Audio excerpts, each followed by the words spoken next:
Está todo mundo me ouvindo? Ok, legal.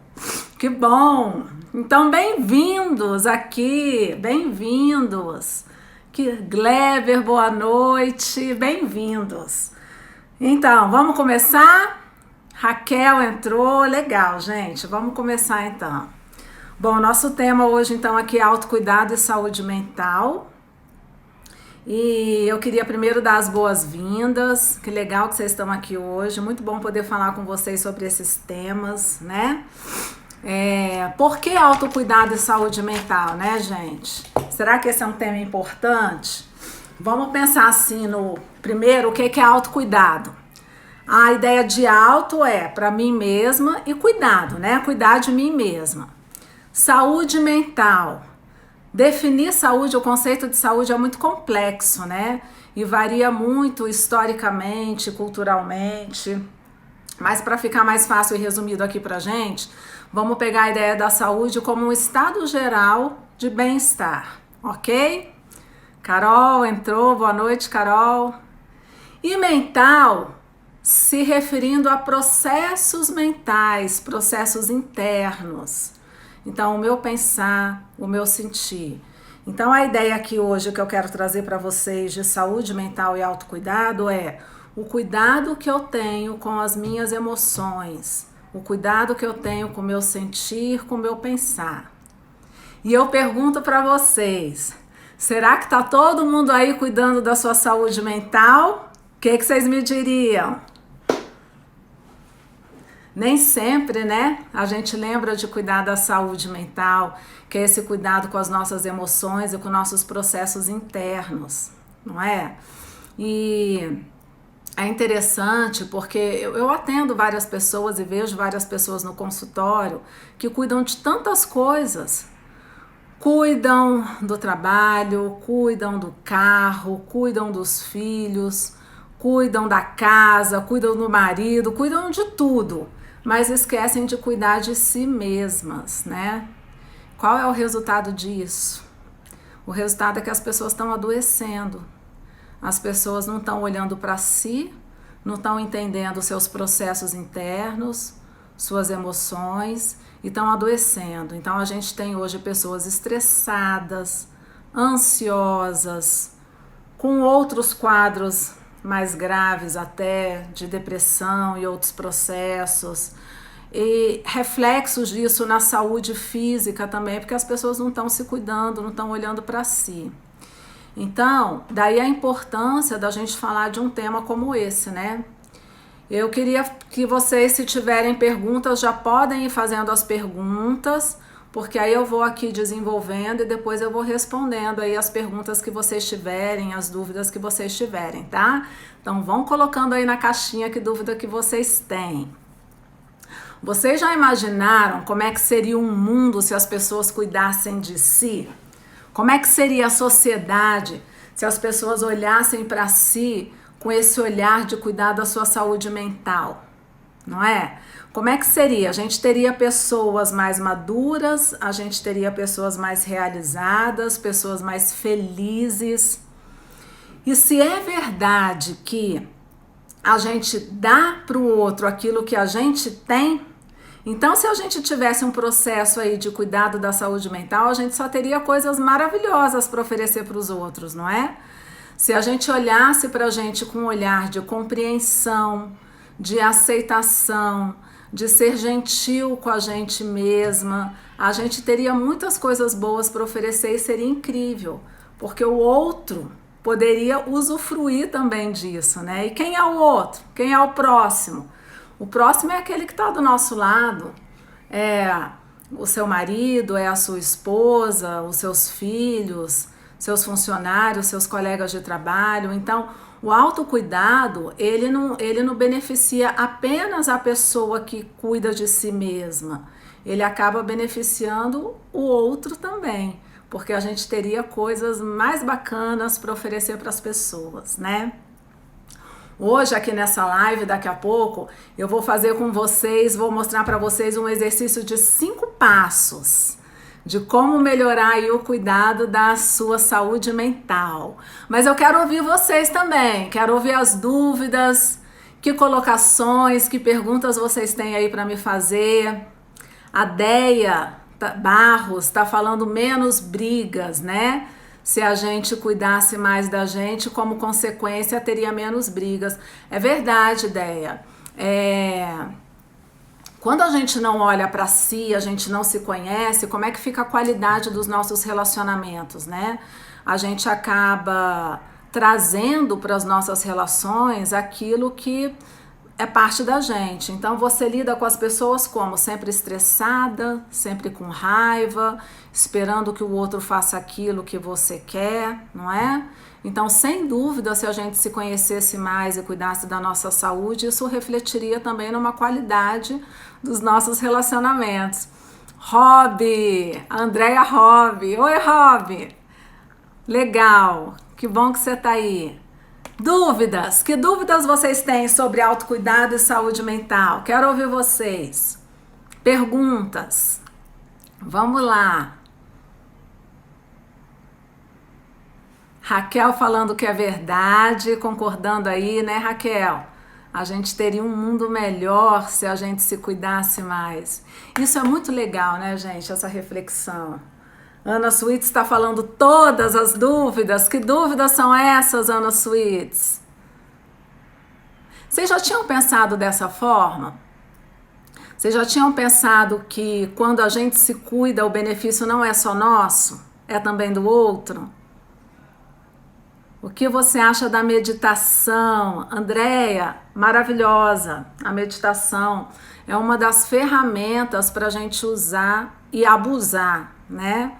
No consultório, eu sempre oriento os pacientes à prática da meditação. Ela tem um negócio muito legal, a meditação, que o efeito dela é quase imediato, né? Quando você começa a meditar, as primeiras práticas ali, os primeiros treinamentos, eu não sei se vocês já meditaram, quem já meditou aí, escreve aí para mim. A primeira vez é terrível, é para concentrar, os pensamentos ficam ali acelerados, né? E aí você vai então aprendendo a respirar, a controlar os seus pensamentos, a controlar a respiração. E lá a quarta vez que você está meditando já é bem melhor, os benefícios são incríveis. Então, para quem tem ansiedade, um nível de ansiedade principalmente de um pensar acelerado, porque a ansiedade tem um aspecto físico da ansiedade, que é todo o estado corporal alterado, e também tem um processo cognitivo, né, de não parar de pensar. Então, o benefício da meditação é incrível, incrível, e essa é uma maneira excelente de cuidar de você mesma. Hoje em dia tem um monte de aplicativo aí disponível para começar a meditar. Eu sempre falo assim, inicia com metas curtas. Você começa com 1 minuto, 2 minutos, 3 minutos e vai progressivamente melhorando. Muito bem. Como não surtar com o filho nas aulas online? Difícil, né, Andréia? Não surtar com o filho nas aulas online. Todo mundo dentro de casa. E essa é uma variável da pandemia, né? Da quarentena. Tá todo mundo dentro de casa, aumentou a convivência e os problemas aumentaram também. Andréia, eu sempre falo que uma forma de não surtar, a gente tem que se adaptar o máximo que a gente puder às circunstâncias, né? Então vamos pensar o que você pode fazer de melhor dentro das circunstâncias que estão aí. Não foi algo que a gente pediu, a pandemia, a quarentena, as crianças dentro de casa, é algo que aconteceu. Então vamos pensar no melhor possível dentro das circunstâncias. Você conseguiu criar uma rotina na sua casa para você, para as crianças? Está organizado, minimamente organizado, a ideia do horário que elas estudam, do momento que você está com elas? Então, uma saída interessante é isso, é tentar a rotina, porque a rotina, ela gera previsibilidade, né? Diferente do que está acontecendo, a gente está numa situação de incerteza, a gente não tem previsão de nada. Então, à medida que você estabelece a rotina, você já gera previsibilidade, segurança, você se organiza melhor, os filhos ficam mais seguros também e a coisa tende a funcionar melhor. E também é interessante pensar em pausas, né? Sair um pouco de casa, descer com as crianças. Eu não sei aí se você mora em casa ou apartamento, mas colocar as crianças aí para correrem, andarem ao ar livre. E a ideia da rotina. Como não surtar na pandemia sem vida social? Ana, essa é outra variável. Pandemia, de novo, quarentena, situação de confinamento, de privação de um monte de coisa, né? A gente está privado, quem está mais em casa, de liberdade, de contato social, de contato com os amigos. E sempre que a gente está num contexto de privação, a gente tende a sentir uns efeitos negativos no corpo e nas cognições também. Mas lembra que a gente tem uma rede social hoje em dia poderosa, podemos ter contato com as pessoas, podemos nos comunicar. Então é como eu falei ali em cima para a Andréia, fazer o melhor possível dadas as circunstâncias que a gente está vivendo. Já já isso vai passar.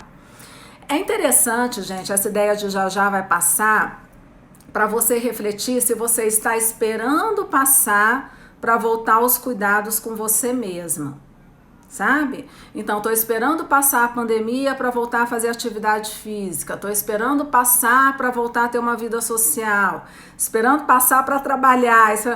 E aí? Vai ficar adiando, esperando a pandemia passar? E quando é que a pandemia vai passar?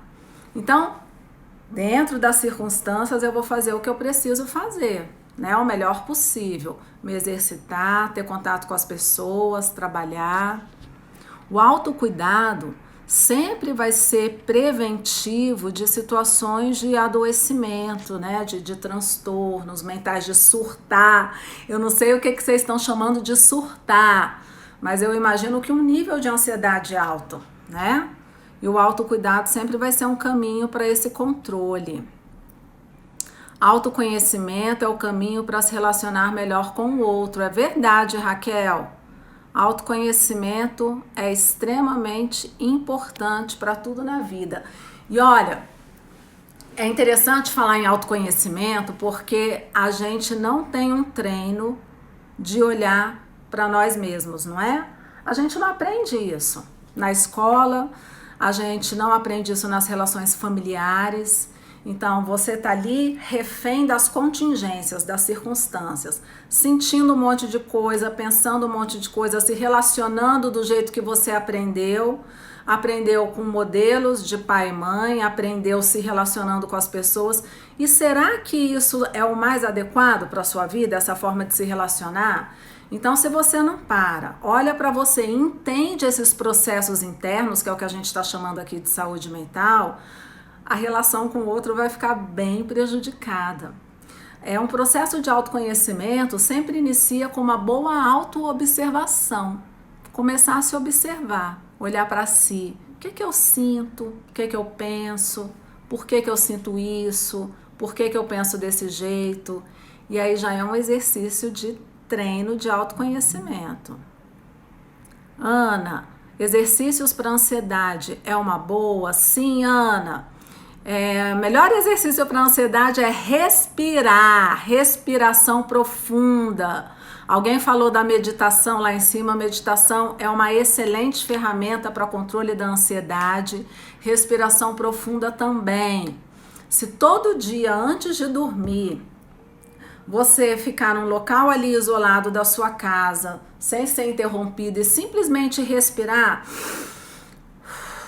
respira 30 vezes, 50 vezes, você já vai observar um efeito positivo. E esse é um treino maravilhoso, porque num momento de crise de ansiedade, você recorre a isso, respiração para reduzir a ansiedade. Quando a ansiedade reduz, então você, vamos dizer assim, o cérebro oxigena mais com a respiração, e aí então você pode pensar em alternativas, soluções para problemas. Então, sim, respiração é um excelente exercício. Acho que não consigo meditar, sou muito agitada. Andréia, algumas pessoas têm mesmo mais dificuldade com a meditação, tá? Mas é só uma questão de treinamento, você consegue sim. Como eu falei, vai investindo em pequenas metas. Começa com 1 minuto. Para em algum lugar e 1 minuto de meditação. Pega uma meditação guiada num desses aplicativos que são ótimos e vai progressivamente aumentando. Você vai se surpreender com sua capacidade de meditar.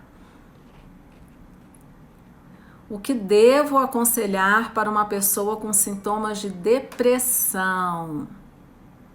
Adriane, eu acho que um primeiro ponto é oferecer um apoio, sabe? A ideia do apoio é: tô aqui para conversar, o que você precisar pode contar comigo.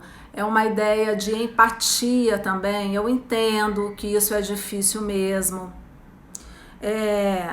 Normalmente, quando as pessoas estão com depressão, é difícil identificar, porque um dos sintomas da depressão, que é a diminuição das atividades, né? Existe um déficit de comportamentos, a pessoa fica mais desanimada, mais introspectiva e mais triste, e os outros tendem a avaliar isso de uma forma negativa, como se fosse preguiça, ou como se a pessoa não tivesse força de vontade, ou não quisesse fazer aquilo. Vamos lá, tem força de vontade. E não é bem assim, né? A gente sabe que depressão é considerada uma doença mental e mesmo que a pessoa queira, ela não consegue sair daquele contexto. Então, quem está aí convivendo com uma pessoa assim, uma ideia interessante não é não cobrá-la, e sim apoiá-la. No sentido de: eu entendo, é difícil mesmo, seria legal você procurar ajuda. E aí oferecer ajuda profissional, né? Porque a gente não sabe aí que tipo de depressão é essa, então é sempre bom a pessoa ter um apoio profissional, ok, Adriane? Meditação me fez muito bem, Raquel. Como fazer na prática para nos colocarmos em primeiro lugar? Carol fazendo uma pergunta. Carol, na prática de vida, prática de relacionamento, é isso que você está chamando? Mas eu diria assim, Carol, comece questionando. Se você não está se colocando em primeiro lugar, o que está levando você a colocar o outro em primeiro lugar, né? A gente dá primeiro lugar para quem na nossa vida? Eu imagino que se você não se coloca em primeiro lugar, você está colocando em primeiro lugar quem? O pai, a mãe, o marido, a família são pessoas muito importantes para você. O trabalho, quer dizer, você está sinalizando aqui para mim que em primeiro lugar você coloca na sua vida aquilo que tem um valor muito alto para você, uma importância muito alta para você, certo? E o seu valor e a sua importância, qual é o tamanho dele para você mesma? Sabe? Então, Carol, se colocar em primeiro lugar é um processo de você reconhecer em você mesma o seu valor, a sua importância, a quem interessa a sua vida, a quem interessa a sua felicidade. Deveria ser a você mesma em primeiro lugar, concorda? Então, na prática, é você começar a olhar para você reconhecendo o valor que você tem. A pessoa mais importante desse mundo para você mesma, quem é? Deveria ser você mesma, concorda, Carol? Então, comece reconhecendo o seu valor. Daqui a pouco eu vou falar do exercício aí em 5 passos, hein? Acho que aprendemos muito a ajudar o próximo quando a gente desenvolve um autoconhecimento, um autocuidado, né, Anota? É isso mesmo. Carol anota aqui falando. Como equilibrar e olhar para si. Como equilibrar o quê, Anota? Explica melhor a sua pergunta para eu entender. Como olhar para si e equilibrar. Desenvolve um pouco mais aqui para mim. Travou? A Ana está dizendo que travou. Travou? Vocês estão me ouvindo? Tá, imagino que estão ouvindo, né? Então, vamos falar aí do exercício dos 5 passos para ajudar no autocuidado da saúde mental. Antes de eu falar do exercício, Quem tá gostando, curte, comenta. Se tiver alguém, ainda dá tempo de assistir, corre para marcar a pessoa, certo? Todo mundo aí comigo? Ok, gente? Estão me ouvindo? A Ana falou que travou. Ok, ouvindo bem. Então, uma ideia, gente, de exercício para desenvolver melhor o cuidado com suas próprias emoções. Vamos lá. Vou te dar aqui em 5 passos, tá? O exercício. Primeiro passo, vou colocar aí, anotem aí e vão respondendo aqui mesmo na caixinha, tá? Primeiro passo aqui do exercício. Eu quero que vocês deem agora uma nota de 0 a 10 para como vocês avaliam o autocuidado. O autocuidado das suas emoções, da sua saúde mental. Sendo que 0 seria assim, ó, não cuido nada, tá negligenciado mesmo. E 10 é eu cuido legal, eu cuido bem. De 0 a 10, que nota você daria aí para o autocuidado das suas emoções? Coloca aí para mim.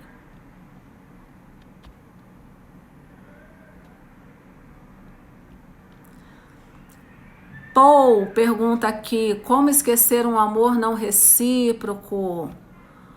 Paul, não é bem o tema da nossa live, mas eu responderia para você, olhe para você mesmo, né? Se falta reciprocidade, quer dizer que você ama alguém que não ama você? E aí, como é que tá esse processo de autoestima? Vale a pena ficar amando alguém que não ama você? Vamos lá, Ana Switches deu nota 5, Deia Barros, vixe! Nota 5, Carol, Raquel 6 também, estão na média aí para cima. Deia tá falando aqui, eu cuido da minha família demais e esqueço de mim. Deia, isso realmente a gente observa muito, né, que acontece nos relacionamentos hoje em dia. As pessoas estão aí num piloto automático, cuidando de tudo, de todos e não cuidando de si. Como eu falei lá no início da live, o resultado disso pode ser adoecimento, Andréia. Então tá na hora de parar um pouquinho, olhar para você. Não vai deixar de cuidar da família, vai continuar cuidando.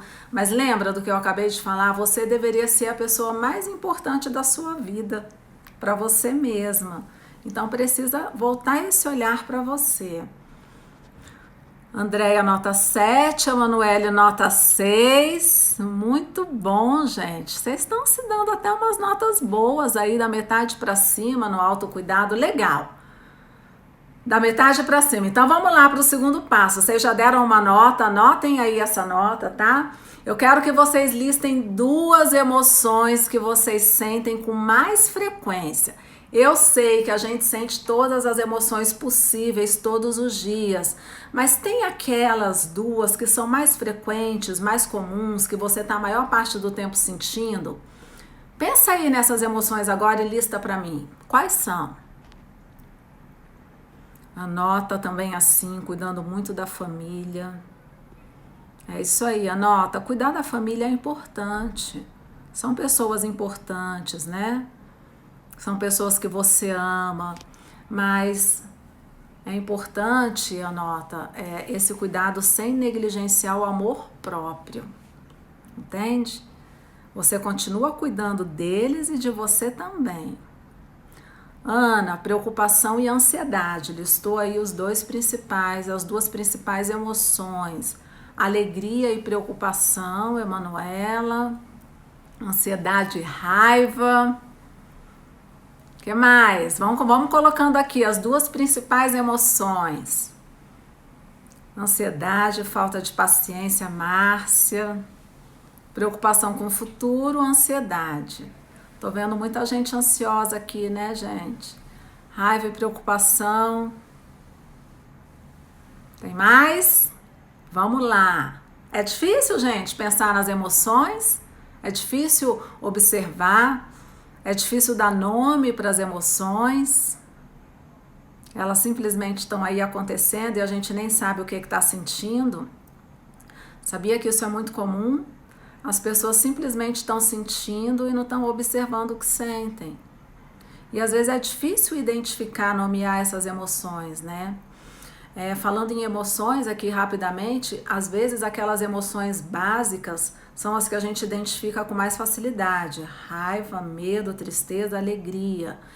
Mas as nuances, né, das emoções, elas já exigem um pouco mais de autoobservação, sabe? Que é um processo também de desenvolver o autoconhecimento. Listar duas só, sinto todas no mesmo dia. Sente tudo ao mesmo tempo, né, Ana? É isso aí, impaciência e preocupação, bem difícil mesmo listar. Então, tô vendo que vocês estão pensando, listaram aí as duas principais emoções e vão avaliando. Essas emoções que vocês sentem com mais frequência são positivas ou negativas? Pensem sobre isso. E é interessante, né, gente? Porque vocês estão aí avaliando. Quando a gente sente emoções, veja só, que é sentir emoções? É todo o seu estado corporal alterado, certo? Emoção é um estado corporal. Existe um pensar associado às emoções e o seu corpo está ali todo preparado naquela emoção. Se você sente a maior parte do tempo emoções negativas, então imagine o seu corpo, a maior parte do dia, com toda aquela alteração química, fisiológica negativa. E aí vem o terceiro passo, a terceira pergunta. O que você tem feito para cuidar dessas emoções?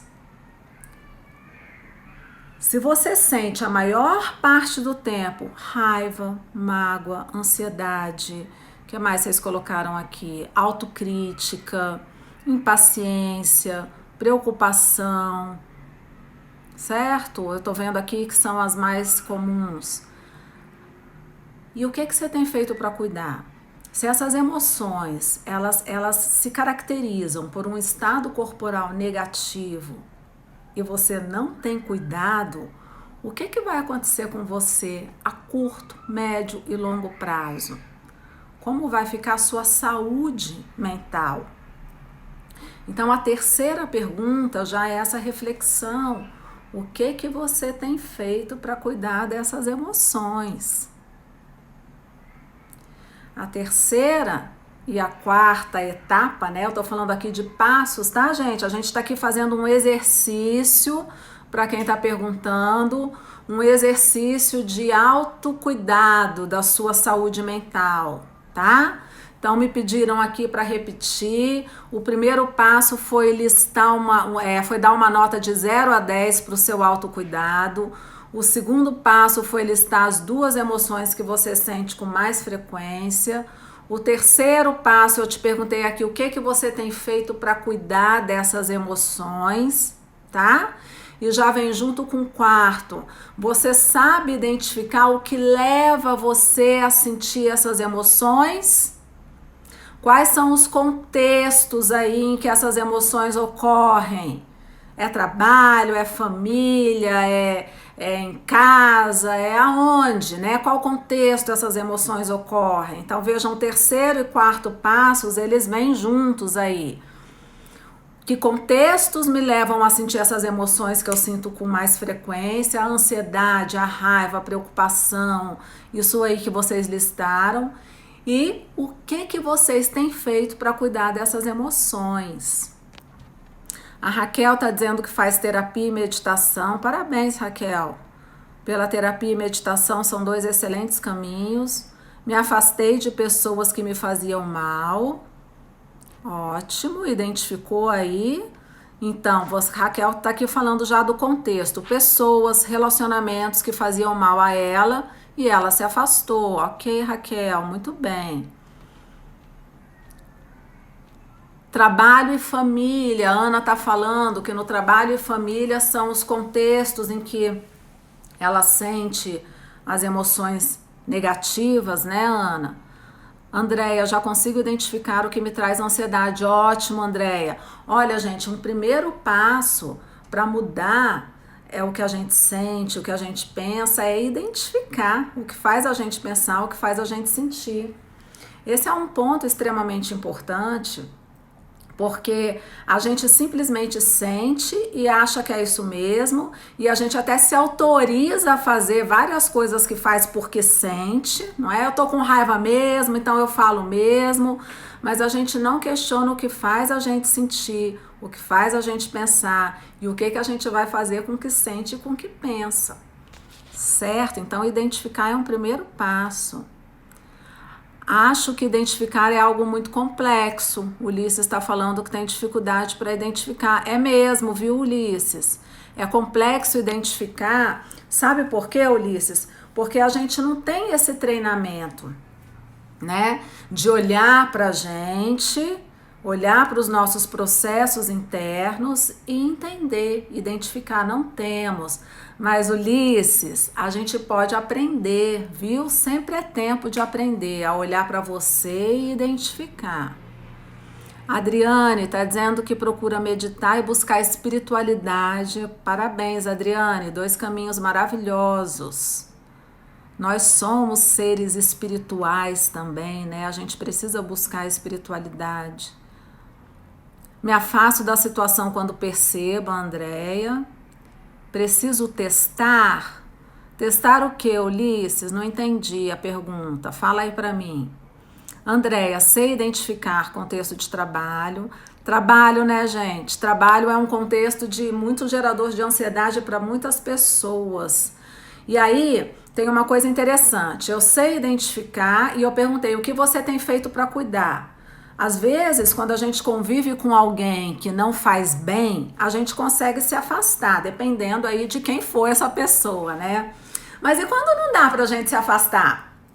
Não dá pra sair do trabalho, não dá pra se afastar de alguém que mora com você e tá ali na convivência trazendo emoções negativas, aí não dá pra simplesmente se afastar, não é? Então, nesse caso, a gente vai pensar... lembra do que eu estava falando no início? O que eu posso fazer, o melhor possível que eu posso fazer. E, gente, olha só. Essa é uma ideia interessante porque a gente, quando sente coisas negativas, a gente quer se livrar daquilo que faz a gente sentir mal. Mas se eu começo a questionar, por que aquilo me faz sentir tão mal? Eu deveria estar sentindo o que realmente eu sinto? Eu posso mudar a forma como eu olho para aquilo e como eu sinto? Então eu posso ressignificar meus pensamentos, minhas emoções. Eu sempre posso, tá? É o meu corpo sentindo, é a minha cabeça pensando. Então eu posso lidar com esses processos sempre. E aí uma terapia vai te ajudar nesses caminhos, viu, Andréia? Amo o meu trabalho, que legal, Robin. Exato. Mas já está tomada decisões cabíveis. Legal, Andréia. Então você já encontrou um caminho aí. Testar situações anteriores vividas é um caminho. Talvez, Ulisses, talvez sim, se ainda for possível.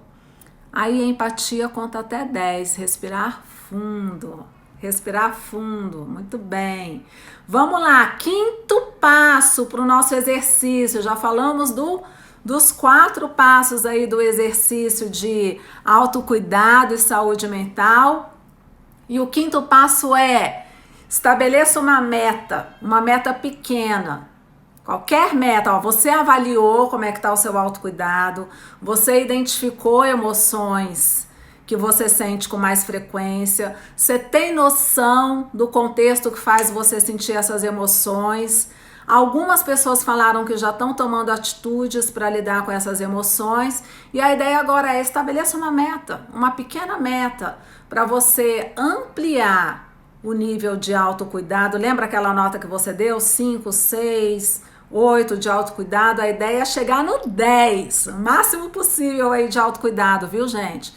Estabeleça uma pequena meta e comece esse processo de se cuidar, de olhar para você. É interessante a gente sempre começar com uma meta pequena. Você vai se comprometer com você como? Como é que você vai se comprometer?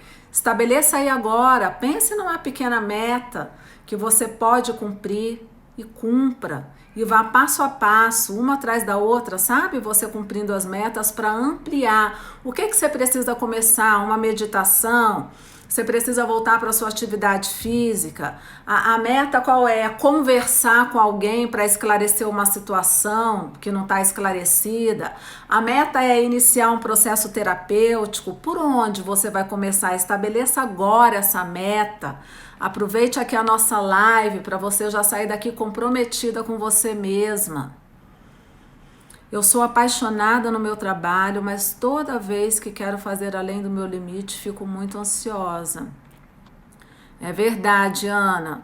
Quando a gente não tem noção do nosso limite, do autorrespeito, você pode entrar num processo de dificuldades.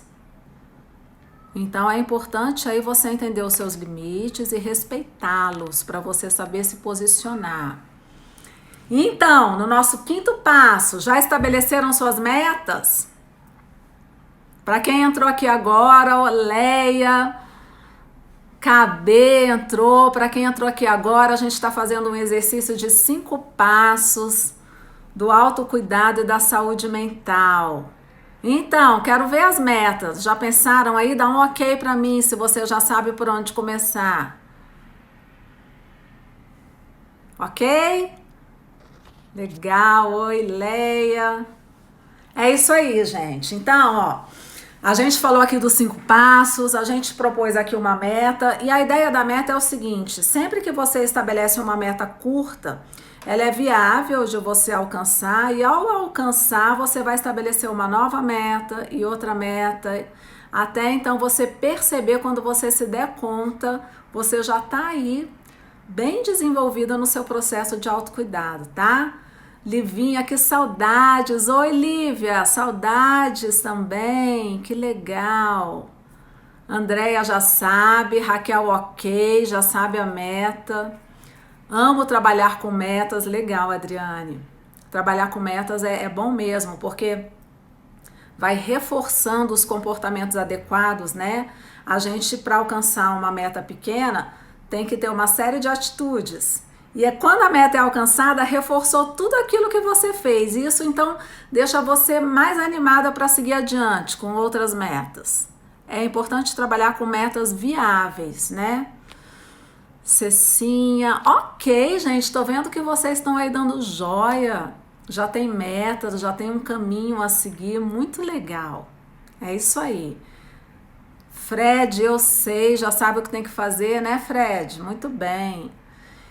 E olha, eu deixo aqui então para vocês esse exercício, que é um treino de autoobservação, é um treino de autoconhecimento e é um treino para você desenvolver o seu autocuidado, tá?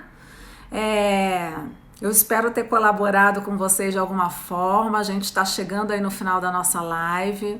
Divina, preciso de disciplina para cumprir minhas metas. Divina, disciplina é problema para muitas pessoas, né? O que é disciplina para você? É simplesmente fazer? É organizar a agenda? Qual a ideia aí de disciplina? Será que suas metas, Divina, fica aí uma reflexão, elas são viáveis? Ou você está estabelecendo metas aqui, ó, na sua cabeça que você não pode cumprir, você pensa demais, não tem foco, sabe? Então veja se essas metas são metas viáveis. E uma coisa interessante, gente, papel. Papel, tá aqui, ó. Escreva no papel o que você quer atingir, o que é importante para você, aonde você quer chegar, quais são os passos que eu tenho que caminhar para chegar lá onde eu quero chegar. Então, quem tem dificuldade de disciplina talvez precise se organizar mais estrategicamente, né? E rever essas metas também no sentido se elas são viáveis, sabe, Divina? Vamos lá. Estamos acabando aqui, mantenha o foco, isso mesmo, Andréia, foco. Tá chegando no final a nota. Raquel, muito bom, queremos mais live. Legal, gente. Ó, a gente tá chegando no final aqui da live. Primeira coisa, eu quero ouvir de vocês sugestões de temas. Que temas vocês gostariam de ouvir aqui na live? O que tem sido aí mais importante para vocês? Me deixem sugestões, tá? Amei esse exercício, que legal, Raquel. Vamos ficar aqui até amanhã. Seria bom, né, Andréia? Gostei muito, obrigada, missionária Luísa, um beijo. Não encerra a live, não. Planejamento, Andréia. Planejamento é importante, né? Para cumprir as metas. Preciso de uma live dessa diária. Eu acho bom que vai ficar o gostinho de quero mais. Aí a gente faz mais. Faz com outros temas. Então, que temas vocês gostariam? Relacionamento abusivo.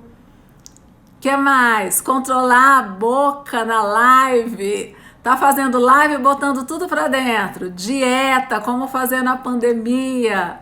Sugestão de tema. Quem mais tem temas aí para sugerir? Vão escrevendo, vão dando suas sugestões. Um tema por semana. Legal, gente. Leia, entrei agora, depois eu mandei exercício. Deixa sim, Leia. Eu vou deixar essa live salva, gravada, depois você pode assistir, tá bom? Adriane, deu para refletir. E é isso, gente, olha, não tem caminho fácil, sabe, para mudança. E quando a gente fala de saúde mental e de mudar pensamentos e sentimentos, eu diria para vocês que são as classes de ações, de comportamentos humanos mais difíceis de mudar. É o pensar e o sentir. Não é fácil, embora seja possível. Então, se você se empenha, se você tem compromisso com você mesma, se você se trata com empatia, com gentileza, com compreensão, mas determinada a mudar aquilo que você identifica como inadequado, você vai conseguir. Então é uma questão de empenho, de compromisso com você mesma. E eu quero voltar aqui e deixar o que eu já falei aqui nessa live. Você é a pessoa mais importante da sua vida. Então tenha compromisso com você, cuide de você, cuide da sua saúde mental, tá bom? Outra coisa aqui, gente, ó, quem tiver interesse em receber notificações no e-mail, quiser aí que eu mande para vocês em primeira mão quando é que vai ter live, qual vai ser o tema, deixa aí o e-mail de vocês, se alguém tiver interesse, tá? Que eu mando por e-mail. Se não der tempo de deixar aqui na live, depois vocês me mandam aí nas mensagens. Relacionamento com os pais, ótima dica, tá? Gostei das sugestões. Vou considerar todos esses temas aí, todas essas sugestões para a gente fazer mais lives. Como blindar a mente para alta performance. Legal, vocês estão criativos nos temas, gostei. Muito bem, gente. Ó, muito obrigada pela participação de vocês. Obrigada por esse tempinho que vocês tiveram aqui para dividir comigo, tá? Eu fico muito feliz em saber que tem pessoas interessadas em melhorarem como pessoas, em melhorarem sua saúde mental, em cuidarem mais de si mesmas. Muito bacana, eu agradeço, deixo um beijão para vocês. Compartilhe essa live depois com quem vocês acham que precisam ouvir esse tema, tá bom? Sim, Ana, faço terapia online. E um beijão, bom sábado, bom final de semana. Aproveitem o final de semana para cuidarem de vocês. E a gente se vê na próxima live. Um beijão, gente. Até mais.